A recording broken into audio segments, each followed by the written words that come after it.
Mindanao is an area with a tri-people population. There are about, I think, roughly 5 to 10% Muslims. The indigenous people might also be around 5%, and the rest are Christians. The conflict goes back to the time of the Spanish conquest of the Philippines. Islam was first here. Then the Spanish conquest took place. The Spaniards tried to conquer the Muslims but never was able to do so. From 1939 to 1970, the demographic change was radical. So that within 50 years, the radical change of the demography made the Muslims the minority and the Christians became the majority. That was the root of the conflict. The peace agreement was, 2014 comprehensive agreement was very important because they decided to recognize for the first time as a government of the Philippines.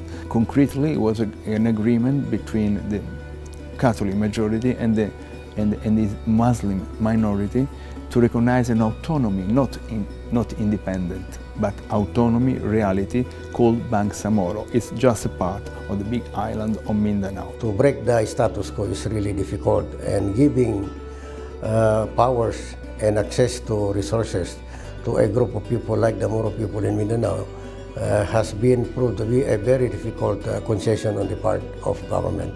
The problem here is if there is an agreement, then the implementation process is usually the big challenge because the Philippine government tries to divert the implementation.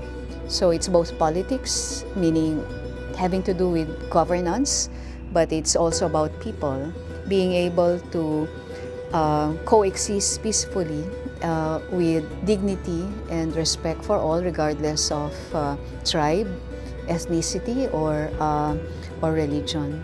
A lot of the activities of religious actors are actually on the social level in society, and therefore religious actors are very important in helping come up with that kind of comprehensive solution. It is most important that leaders in the Muslim faith and leaders in the Christian faith can come together and from the point of view of their own faith inject a religious view of the resolution of the conflict such that it is not only political, economic, or social arrangement, but that arrangement is also informed by Islam faith and Christian faith.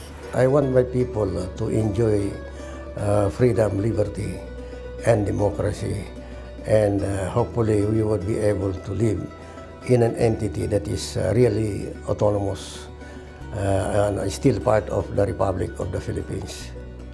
That's my wish and that's my hope.